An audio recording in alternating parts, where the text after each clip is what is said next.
Hace 18 años que estamos pastoreando la iglesia y Dios nos ha permitido crecer en la ciudad, nos ha permitido crecer en número y también nos ha permitido poder viajar y de esta manera poder visitar a otras congregaciones, y le damos gracias al Señor por eso. Amén. Eso es, en resumidas cuentas, quién soy yo. Me acompaña, el pastor por el que siempre vengo a Buenos Aires, el pastor Ariel Toledo, ¿verdad? En la casa de él siempre estoy. Tenemos una linda amistad ya de hace varios años y estamos trabajando juntos también hace ya varios años. Y también me acompaña el señor Gonzalo Mancilla. Él es de mi congregación. Él está en el área de la intercesión, allí trabajando a full. Así que ahí estamos sirviendo al Señor y felices de poder estar aquí con usted. Así que ya más o menos sabe quién soy yo. Vamos a compartir la palabra de Dios. Lucas capítulo 8, por favor. Esta es una historia por demás popular. Seguramente usted la leyó 1000 veces. Solo quiero afirmar algunos puntos que aparecen aquí. Lucas capítulo 8, y vamos a leer desde el verso 22.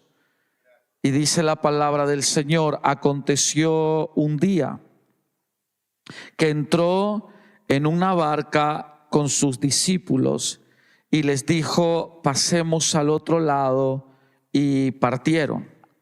Pero mientras navegaban, él se durmió y se desencadenó una tempestad de viento en el lago y se anegaban y peligraban.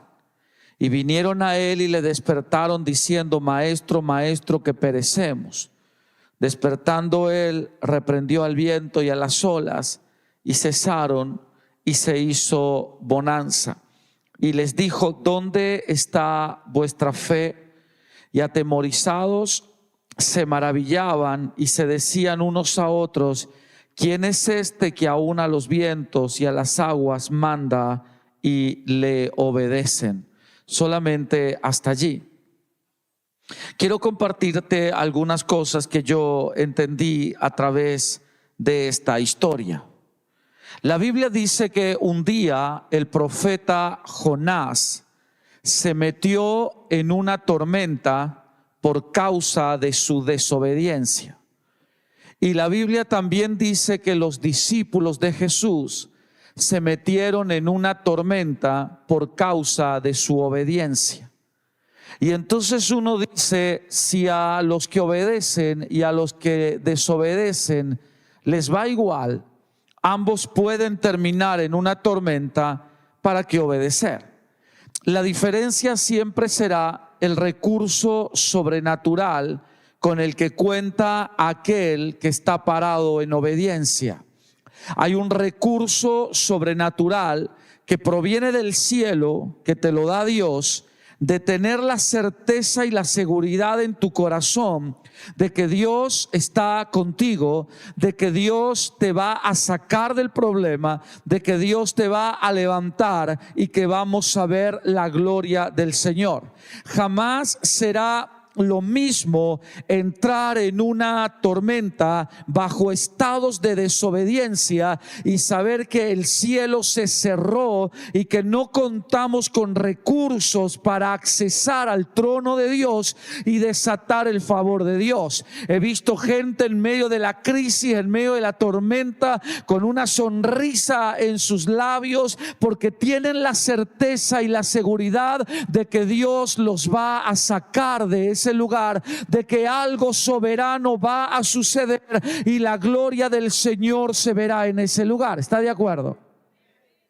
Recuerdo hace un par de años atrás, yo estaba viajando a otro país a predicar Y de pronto me gusta a mí llevar todo ordenado, todo armado, qué mensaje voy a dar, cuántos días son y cuántos mensajes son. Yo trato de tener todo ordenado. Y cuando yo iba de viaje, escuché que el Señor me dijo: te cambio el mensaje.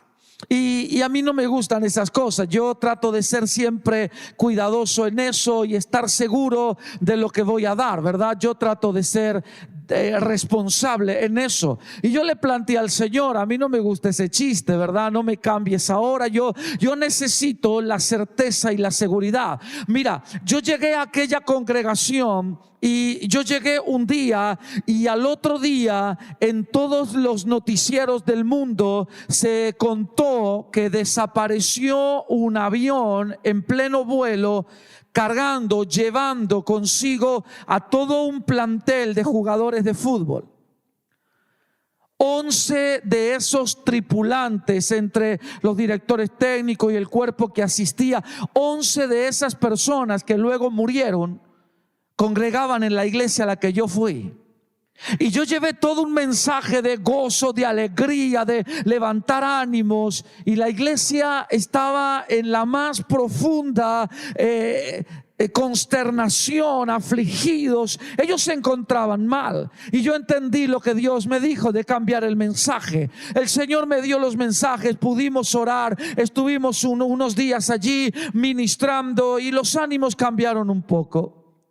Pero yo recuerdo que el tema de conversación nacional era la muerte de estas personas, y donde tú te acercabas todo el mundo hablaba de eso. Y yo me sentaba en la mesa a comer con pastores y todos hablaban de eso. Y de pronto una pastora me dijo a mí: ¿y usted en qué se vuelve a su país? Y yo le dije: vuelvo en avión. Y me dijo: ¿y no tiene miedo que el avión se caiga? Y yo sentí que me metieron el miedo en el corazón. Y entonces yo le dije al Señor: Señor, si el avión se va a caer, dímelo ahora para que yo esté listo. Si tú me dices que no vayan, yo me voy caminando, no tengo problema. Algún día llegaré, pero llegaré, ¿verdad? Vivo, pero llegaré. Entonces yo le dije al Señor: dime cómo es esto. Y Dios no me hablaba, y yo seguía orando porque la gente me seguía metiendo miedo en la cabeza y me decía: yo que usted cambie el boleto, yo que usted me voy por tierra, porque mira que la cosa está difícil. Y yo tenía tanto temor a esto, y yo oraba y oraba y le decía al Señor, y seguía orando. Recuerdo que cuando estaba en el aeropuerto, subí las escalinatas, me senté en el asiento del avión, me puse el cinturón y dije: Señor, estoy en tus manos, ya de aquí no se sale, estoy en tus manos, y que sea tu perfecta voluntad. Yo recuerdo tan claro que el Espíritu Santo me habló al oído, y yo recuerdo que me dijo: de esta también saldrás. Esa palabra me dio tanta fe y tanta seguridad que hasta me pude dormir en el vuelo, cosa que yo jamás nunca hago en mi vida. Pero yo descansé en la palabra que Dios me había dado. Jamás será lo mismo entrar en una tormenta, en un completo estado de desobediencia, a hacerlo en un estado de obediencia, cuando tú sabes que cuentas con un recurso sobrenatural, que el cielo está a tu favor, y que no importa lo que venga, Dios cuidará de ti, Dios guardará de tu vida, Dios te sostendrá en medio de la adversidad, y allí también podrás ver la gloria de Dios en todo. Entienda eso, ¿verdad? Dice la Biblia que los discípulos entraron en una tormenta por causa de su obediencia. Jesús les dijo: pasemos al otro lado, y ellos se lanzaron a la aventura de obedecerle al Señor y terminaron en una feroz tormenta. Quiero que entiendas esto: la tormenta de un cristiano puede ser provocada por el diablo, pero siempre será controlada por Dios. Mira, yo le puse como nombre a esta enseñanza: la tormenta de un cristiano. Mira, La tormenta de un cristiano puede ser provocada por el infierno. Hay gente que me dice: yo tengo la certeza de que lo que yo estoy viviendo es del diablo. Yo tengo la seguridad de que el diablo me lanzó con ferocidad. Yo tengo la total seguridad de que el diablo está detrás de todo lo que a mí me está sucediendo. Hay gente que me dice a mí: mira, quiero que ores para que Dios te muestre por qué puerta entró el diablo a mi casa. ¿Quién es el que le abrió la puerta en mi casa? Y hay mujeres con el sartén en la mano diciendo: dime si es mi marido, le parto el sartén en la cabeza, ¿verdad? Dime por dónde se metió el diablo, porque yo quiero tomar asunto en esto. Yo aprendí algo, señores: cuando Dios te pone frente a algo más grande que tú, Dios no está buscando destruirte, sino desarrollar un mayor nivel de confianza. Es allí donde tú te paras en medio de la adversidad y tú le dices: bueno, yo voy a creer en Dios, voy a confiar en Dios, me voy a abandonar en sus manos y voy a estar seguro de que si Dios está conmigo, esto tiene que terminar bien. Señores, porque hay tormenta que las provoca el infierno, pero Dios está por encima del problema. Dios está por encima de todas las cosas. Jamás será lo mismo entrar en una tormenta, en un estado de desobediencia, haber cortado lazos con el cielo y enfrentar tragedias en la vida, que hacerlo en un estado de obediencia. Tú caminas por la vida bajo la certeza y la seguridad de que Dios cuida de ti. ¿Está de acuerdo? Mira, la tormenta de un cristiano puede ser provocada por el diablo. De hecho, en esta historia se puede percibir la presencia del infierno. Mira, Jesús se mete en una barca y con él sus discípulos. Yo me imagino al diablo pensando: no tengo una mejor oportunidad que esta. Esta es mi oportunidad. Mato al Hijo de Dios, mato a los discípulos que están con él y se terminó el plan de Dios. Dice la Biblia que los que acompañaban a Jesús eran expertos pescadores, personas entrenadas en alta mar, hombres que habían experimentado la ferocidad del mar. Pero aquí los encuentras temblando de miedo, porque la tormenta no era normal. Lo que estaba sucediendo aquí tenía una connotación espiritual. Lo que estaba sucediendo aquí era provocado por el mismo infierno. Hay tormentas en un cristiano que pueden ser provocadas por el infierno, pero créeme, Dios está en el control de todo. Cada vez que Dios te pone frente a algo que es más grande que tú, Dios no está buscando destruirte, sino desarrollar en ti un mayor nivel de confianza. Es cuando tú te levantas y tú dices: yo voy a creer en Dios, y se acabó. La palabra del Señor dice que 2 veces el pueblo de Israel estuvo frente a la tierra prometida. La primera con Moisés, la segunda con Josué. Con Josué la conquistaron, pero literalmente dice la Biblia en el libro de Deuteronomio, Josué hablándole al pueblo, diciéndoles: delante de vosotros está la tierra prometida, la tierra que fluye leche y miel, y como vosotros ya sabéis, allí habitan los hijos de Anac. Los hijos de Anac básicamente eran los gigantes. Dios le estaba diciendo: esa es la tierra que van a conquistar, esa es la tierra que fluye leche y miel. Pero no les voy a mentir, no les voy a ocultar la verdad. Allí hay gigantes. La primera vez cuando Moisés mandó los príncipes, regresaron con la noticia de que había gigantes y escandalizaron al pueblo y todo el mundo lloró. La segunda vez Dios le estaba diciendo: está bien, En la primera no les conté, ahora les cuento. Hay gigantes, allí hay gigantes. Hay hombres de gran estatura, pero con vosotros está Jehová. ¿Sabes que eso a mí me enloquece la vida? Porque cada vez que Dios te pone frente a algo que es más grande que tú, Dios no está buscando destruirte, sino desarrollar en ti un mayor nivel de confianza. Cuando tú le dices al Señor, yo quiero desarrollar mi fe, Dios pondrá gigantes delante tuyo. Vendrán situaciones en tu vida que te llevarán a desarrollar un tipo de fe capaz de enfrentar la adversidad y la ferocidad de los tiempos y plantarte firme delante del Señor y decir, como una vez dijo Job cuando su esposa lo miró y le dijo, ¿aún conservas tu integridad? ¿Sabes que la palabra íntegro o integridad quiere decir el que lo tiene todo? Y dice la Biblia que Job lo había perdido todo, pero él estaba como si lo tuviese todo. Su esposa le dijo, ¿aún conservas tu integridad?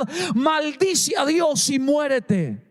Y Job le contestó, yo sé en quién he creído y sé que mi Redentor está vivo. Lo que él estaba diciendo, señores, yo estoy seguro de que no comeré el polvo de la derrota. Yo sé que Dios está de mi lado, que tarde o temprano esto va a cambiar, que los vientos serán favorables, que me levantaré en medio de la adversidad y aunque comencé en derrota, terminaré en gloria y en victoria, porque Dios está al control de todo lo que sucede en mi vida. ¿Está de acuerdo con eso? Tenemos que desarrollar un mayor nivel de confianza. De eso está hablando aquí. La Biblia dice que los discípulos se metieron en aquella barca. Verso 22 dice, aconteció un día que entró en una barca con sus discípulos y les dijo, pasemos al otro lado del lago, y partieron. La tormenta de un cristiano puede ser provocada por el diablo, pero siempre será controlada por Dios, siempre. Y ese es el recurso legal con el que contamos para enfrentar la vida, para salir adelante. Cuando la gente te dice, no entiendo, viviendo en la crisis que vivimos, con los problemas que ya tienes, ¿cómo te atreves a sonreír? ¿Cómo te atreves a mostrarte bien en la vida? ¿Cómo es que puedes enfrentar o creer que puedes? Y ahí es donde recordamos las palabras de Job. Yo sé en quién he creído y sé que mi Redentor está vivo. Yo sé que voy a salir adelante. Yo sé que a Dios le sobran recursos para levantar mi vida y sacar mi vida del lugar donde me encuentro y trasladarme a lugares de bendición y de privilegio. Eso es algo que no cualquiera cuenta. Mira, necesitamos desarrollar un mayor nivel de relación con Dios para poder acceder a los beneficios de esa relación. Usted no puede ser un cristiano descuidado, que nunca ora, que nunca lee la Biblia, su relación con Dios es un poco rara, y pretender que el cielo se abra a su favor. No funciona así. ¿Sabes que la Biblia dice que Dios le habla al profeta y le dice, te llevaré al desierto y te hablaré al corazón, y ya no me llamarás más mi Señor, sino que me llamarás mi marido? Eso quiere decir que la relación cambia. Quiere decir niveles de relacionamiento. La relación estaba cambiando entre el profeta y Dios, y por eso es que Dios le dice, ya no me llamarás más mi Señor, y ahora me llamarás mi marido. Es interesante lo que está pasando en esta historia. La Biblia literalmente dice que los discípulos se metieron en aquella barca. ¿Sabes que el verso 23 literalmente dice que Jesús se durmió? Yo no encuentro un ejemplo más claro en toda la Biblia de lo que se llama descansar en su palabra. Porque Jesús dijo, pasemos al otro lado. Paso siguiente, se acostó a dormir. Jesús dijo, pasemos al otro lado. Paso siguiente, se acostó a dormir. Yo no encuentro un ejemplo más claro en toda la Biblia de lo que llamamos descansar en su palabra. Señores, hay gente que tiene palabras proféticas, tiene empapelada su habitación de las palabras que el Señor le ha dado, pero todavía están temblando como una hoja en otoño cuando el infierno les sacude la barca. Todavía encontramos personas que cuestionan a Dios, preguntan. Mira, llegó el momento de desempolvar aquellas viejas promesas, recordar lo que el cielo te ha hablado, y si lo único que te queda es una palabra de Dios, agárrate con toda tu fuerza, porque Dios no falla, porque Dios no miente, porque Dios no es hombre para mentir, ni hijo de hombre para arrepentirse. Si Dios lo soltó sobre tu vida, Dios tiene el poder para cumplirlo. Señores, cuando el cielo te da una palabra, recuérdala todos los días, agárrate de eso todos los días y pelea contra lo que sea, creyendo que si el cielo lo dijo, todo lo creado se sujeta a la voz del Creador. Todo lo creado se sujeta a la voz del Eterno. Si Dios lo dijo, Dios lo hará. ¿Está de acuerdo con eso? Tú tienes que creer de esa manera. Mira, todavía hay gente que teniendo promesas tremendas de parte del Señor, dudan de Dios, cuestionan a Dios, buscan soluciones alternativas, mágicas, pensando si tal vez Dios falla o a lo mejor Dios se olvida de aquello que me prometió. Señores, pasarán los años y Dios todavía se acuerda de lo que soltó sobre tu cabeza, de lo que declaró sobre tu cabeza, porque Dios no es hombre para mentir, ni es hijo de hombre para arrepentirse. La Biblia dice que Jesús suelta una palabra. Esto no era una sugerencia. No le dijo, muchachos, subamos a la barca y veamos si tal vez podemos pasar para el otro lado. No dijo, tengo un sueño loco, me gustaría cruzar. Él dijo, pasemos al otro lado. Eso era una orden. Eso no tiene nada que ver con deseos o sueños locos. Eso era una orden de Jesús. Pasemos al otro lado. Paso siguiente, la barca comenzó a agitarse, pero Jesús estaba durmiendo, porque yo entendí algo que quiero compartirlo contigo. Ninguna tormenta pondrá jamás nervioso a Jesús. Pensé que se iba a emocionar. Le doy otra oportunidad. Hay gente que atraviesa problemas y circunstancias difíciles en la vida, que la vida les pega duro. Problemas familiares, afuera, adentro de casa, donde sea, problemas y más problemas, y gigante nuestra capacidad para resolverla se ve superada, no sabemos qué hacer con eso y vamos a Dios, o tal vez buscamos alguna solución alternativa porque pensamos que Dios no puede con eso, pensamos que quizás a Dios le pone nervioso mi tormenta, Dios se asusta y se esconde frente a mi adversidad. Y yo entendí a través de este ejemplo, Jesús soltó una palabra sabiendo quizás que el diablo le lanzaría con todo, pero él se acostó a dormir. ¿Sabe por qué? Porque a Jesús no le pone nervioso una tormenta tuya. Cuando tú vas a Dios con un problema, Dios ya tiene la solución a eso. Cuando tú le vas a Dios con un problema, Dios no se jala los cabellos, se estrella contra la pared o se echa a llorar pensando cómo te resuelvo la vida. Dios es todopoderoso y Él tiene el poder para sacarte del lugar donde tú te encuentras. Por eso cada mañana cuando abrimos los ojos y enfrentamos los problemas de la vida, recuerda que ninguna de tus tormentas pondrá jamás nervioso a Jesús. ¿Está de acuerdo con eso? Ninguna de tus tormentas tiene el poder para desestabilizar la seguridad del Todopoderoso. Es por eso que Jesús dijo, pasemos al otro lado, y luego se acostó a dormir. Yo no encuentro en toda la Biblia un ejemplo más bonito de lo que es descansar en una palabra que Jesús dio. No lo encuentro. En el verso 22 Jesús dijo, pasemos al otro lado. En el verso 23 se acostó a dormir, se desató una tormenta y lo tuvieron que despertar, porque ni se enteró que estaba lloviendo, ni se enteró que la barca se estaba agitando.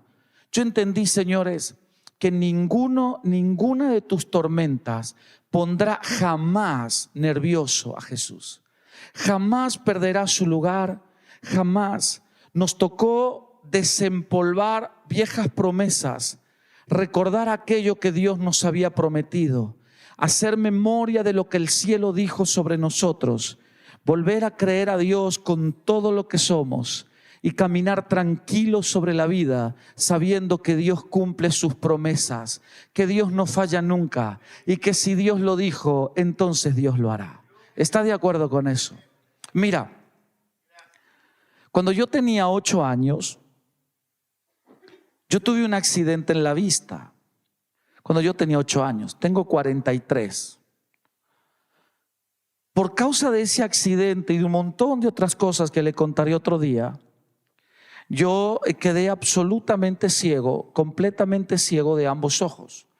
Se me hizo un coágulo interno que aplastó los órganos oculares, que se extendió hasta el cerebro, que se hizo todo un enredo allá adentro. El médico operó, abrió, cerró y dijo, no hay nada que hacer. Háganse a la idea de que será ciego para toda la vida, porque no hay nada que hacer. Entonces el médico dijo, la única solución es un trasplante, pero yo no recomiendo un trasplante, dijo el médico. Porque se puede sacar el órgano dañado, pero no entra un órgano nuevo porque los huesos están deformados. Entonces no hay una cavidad para colocar un órgano nuevo allí. Eso era terrible. Yo tenía 8 años, ¿verdad? Jugando con unos muchachos, uno de ellos me arrojó una piedra con violencia, con fuerza y justo pegó, impactó en mi ojo y ahí comenzó todo el lío. Yo estuve casi 3 meses en casa. Me llevaban a un médico de la ciudad donde yo vivo, que en esa época, estamos hablando 35 años atrás, la medicina no era la de hoy, la ciencia no era la de hoy, los hospitales no eran como hoy, era toda una precariedad terrible. Y el médico que asistía a ese lugar era medio médico y medio brujo. Y entonces este hombre decía, no, con un pañito de agua de un yuyo que pueden sacar del monte, se va todo problema. Y entonces a mí me bañaban con un yuyo que el médico recomendó y yo estaba cada día peor. Y cada vez peor, y cada vez peor, y cada vez peor. Entonces un día mi abuelo, que tenía una mejor posición económica que la nuestra era un desastre y mi abuelo estaba un escalón arriba. Entonces mi abuelo dijo, no, ya no pueden seguir así, llévenlo a la capital y vean qué van a hacer con él. Y puso el dinero para que nos vayamos a la capital. Llegamos a la capital, nos atendió un médico, me revisó y dijo, tiene destrozada la córnea, tiene desplazamiento de los huesos, tiene deformación, tiene 1000 cosas, me dijeron. Entonces dijo, hay que operar de urgencia, hay que extraer el coágulo porque si no esto termina mal.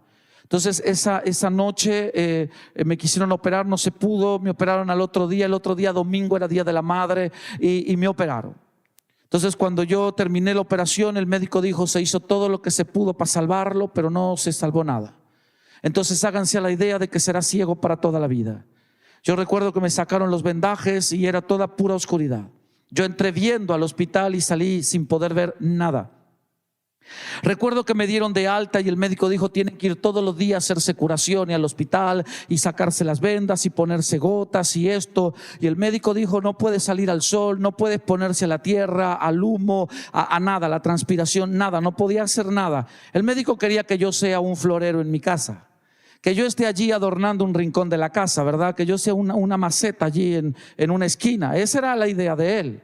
Entonces en mi casa había una viejita de 1,30 m, esa era mi abuela, y mi abuela creía en Dios con todas sus fuerzas. Mi abuela era una mujer de fe y de una fe que yo pocas veces he visto. Una mujer capaz de enfrentar al mismo infierno porque sí, y ella salía en victoria de ahí, porque ella tenía una fe extraordinaria. Y yo recuerdo que ella era así de bajita, pero era poderosa, ¿verdad? Era tremenda mi abuela. Mi abuela oraba todos los días, 8 horas por día, todos los días. Todos los días oraba 8 horas. Ella se acostaba a dormir, tomaba un plato de sopa a las 9 de la noche y oraba hasta las 4 de la mañana. Y yo le decía, abuela, ¿por qué oras tanto? Porque el Señor me lo dijo, decía ella. Porque Dios me lo dijo. Y ella oraba y oraba y oraba incansablemente. Tenía una relación tan estrecha con el Señor que el Señor la usaba para hacer milagros. Yo recuerdo que ella llegaba todas las noches a mi casa después de que yo volvía del hospital, porque los médicos eran muy crueles conmigo. Y cuando yo llegaba al hospital, ellos me sentaban en una camilla, me revisaban y me decían, uy, esto está peor. Cada vez está peor. Si ayer estuvo mal, ahora está malísimo, decían ellos. Nunca tenían una voz de aliento ni de esperanza. Y yo era un niño de 8 años. Jamás me alumbraron con la esperanza de que tal vez algo cambie a futuro. Siempre tenían una negativa y salíamos. Yo recuerdo que yo caminaba ciego por las calles, abrazado a mi mamá, y el cuerpo de mi mamá temblaba. Y yo nunca supe por qué. Después con los años me enteré que cada vez que salíamos del hospital caminando hasta mi casa, había 5 cuadras, mi mamá las caminaba llorando.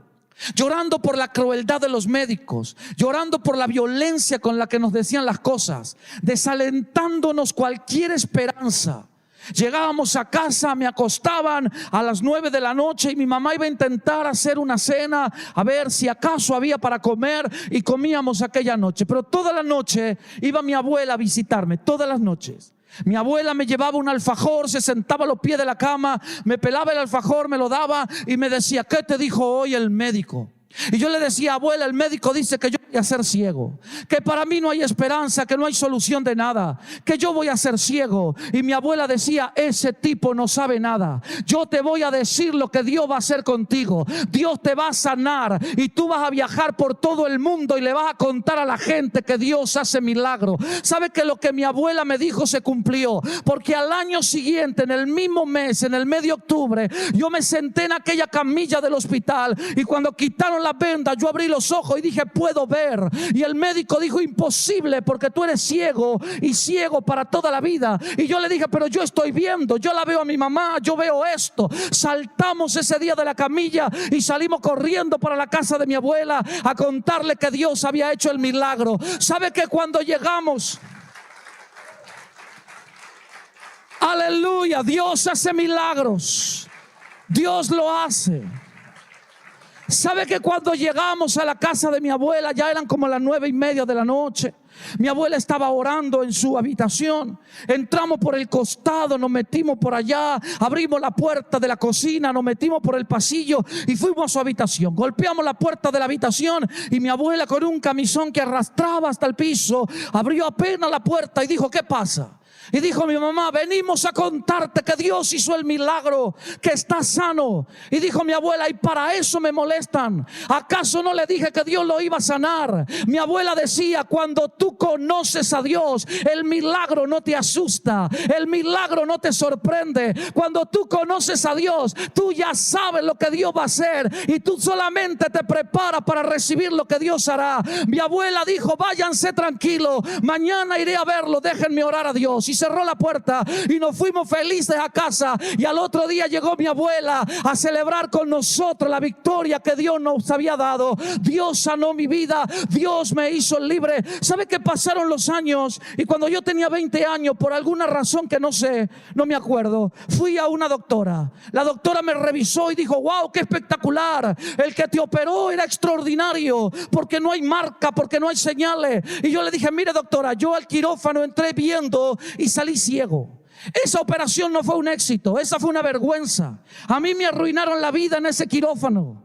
No es verdad que el médico me operó bien. Y ella me dijo, ¿y quién te operó? Y yo le dije, se llamaba fulano de tal. Ella dijo, tú sabías que él ya murió.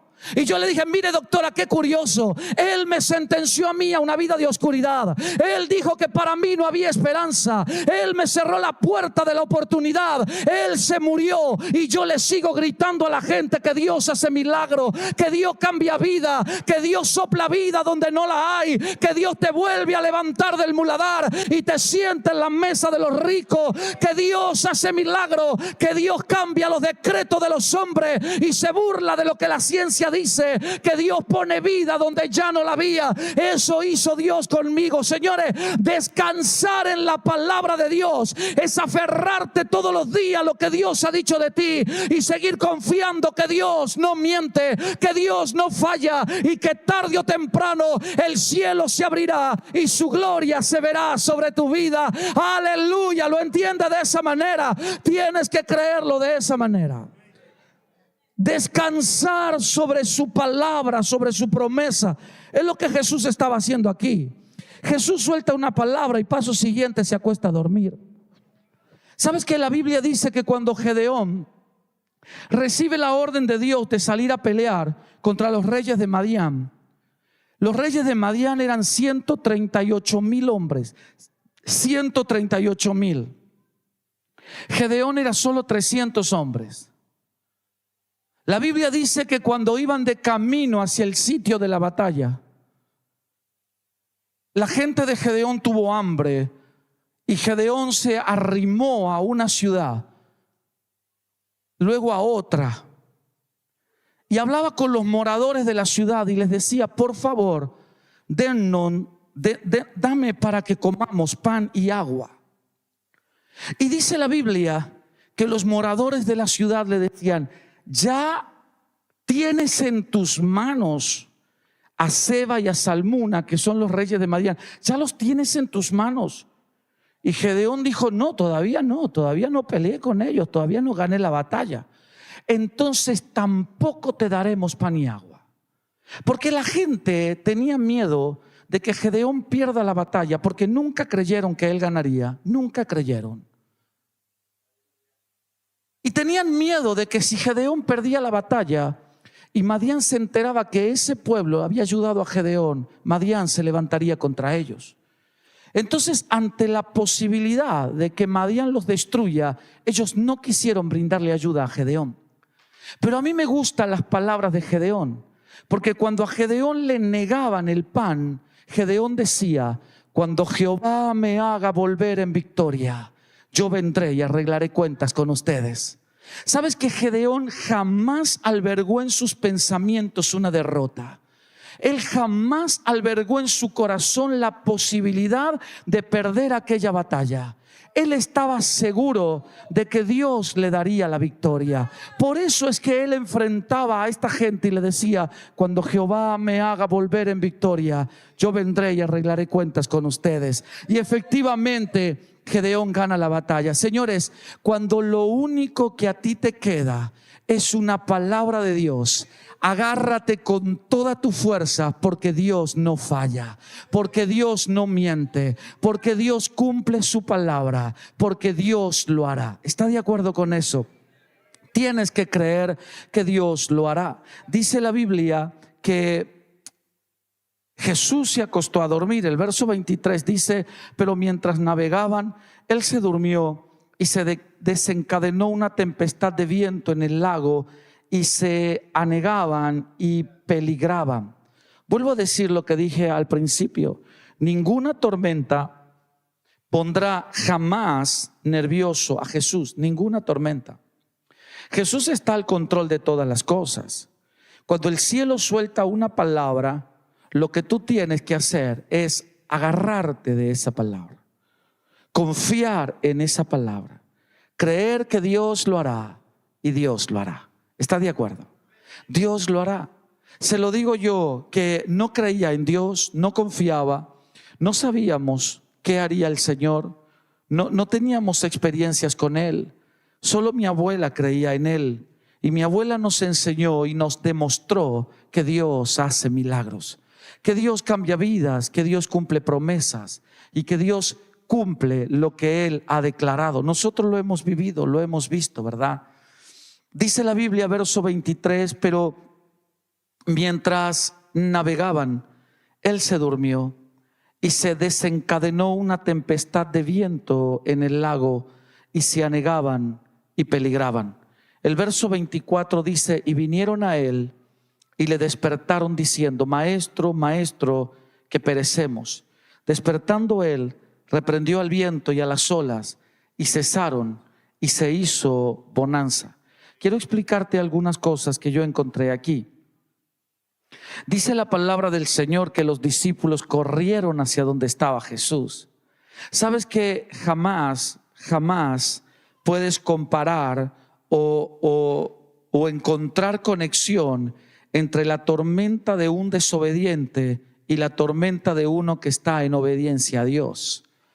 Porque los que están en obediencia a Dios cuentan con un recurso sobrenatural que los ampara frente a la adversidad. Y los discípulos pudieron correr donde estaba Jesús. Ellos sabían dónde estaba Jesús y tenían acceso a Él. Son cosas que la desobediencia te priva. Son cosas que la desobediencia te cierra, te bloquea los caminos y no tienes acceso. ¿Sabes que después de que el hijo pródigo se arrepiente al encontrarse en una condición deplorable, él regresa a la casa de su padre sencillamente porque conocía el camino hacia la casa del padre? Conocía el camino. ¿Sabes que si hay algo que te permite hacer la obediencia, si hay algo que te permite hacer, es conocer el camino hacia donde se encuentra Jesús? Esto me gusta en esta historia porque los discípulos entran en desespero, pero dice la palabra de Dios que ellos literalmente sabían dónde encontrar a Jesús. Las serias relaciones que podemos sostener con Dios son las que nos dan garantía de que en medio de la adversidad usted y yo encontraremos en Él el socorro y la solución a todo. El problema es cuando no tenemos eso. El problema es cuando no hay un serio relacionamiento. Cristianos descuidados que jamás oran, jamás leen la Biblia, que nunca recuerdan dónde tiraron la Biblia el domingo por la noche. Y llega el lunes, el martes, el jueves, el viernes y no saben dónde la dejaron. Nunca la leen, nunca la estudian, nunca meditan en ella.